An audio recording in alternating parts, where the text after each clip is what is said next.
Christina Universe Citizen presents New Era Eligion, Episode 81, Part 2, July 8, 2022. The Zerophase of EOM's conceptual integrity is unknown. Continued from Episode 80, Part 1. We are barely cognizant of EOM self-testing, as humans evidence a capability to reintegrate and restore timeless zero-phase unity. First, we would have to consciously integrate unity and memory store the information in our cerebral circuitry design, our individual brain. The conceptual models eternal patterning, integrity, and structural geometry before such capability.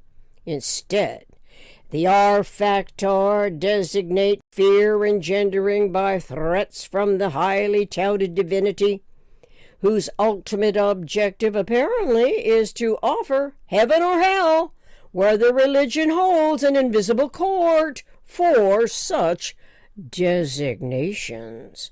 Consequently, the P factor periodically proposes the least economical solutions by emulated proficiencies that likewise follow the punitive paths leading back to the PRJWBCSchemes.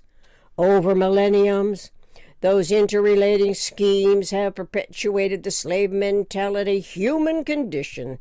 The slave trade closely correlated to the W factor, as humans were captured as the spoils of war to be taken as prisoners for slave labor to ease the burden from the people's hard labor. It is where punitory products, services, institutions, and more becomes a relative survival basis of reality, and the variously contrived economies derived therefrom. But the manifesting realities are none the wiser that it is the positive and negative asymmetries that propagate the differentials of consciousness. As we can read more about this in Synergetics 440.01, where Bucky explains this as the zero phase of conceptual integrity inherent in the positive and negative asymmetries.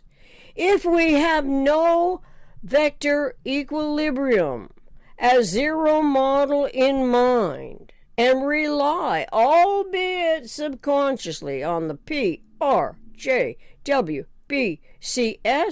how can we hope to integrate the vector equilibrium's conceptualities into our local problem-solving scenarios? Thank you for your individual focus, if that happens to be the case, and your continued interest and curiosity in this important research project, subjective to objective, experiential, experimental, anticipatory design, science, intention, to manifest a true democracy while designing Planet U. Links from some previous episodes are listed among today's references at the end of the video podcast, contributing to the continuity of conscious life relative to my extrapolating those resources into these developing essays.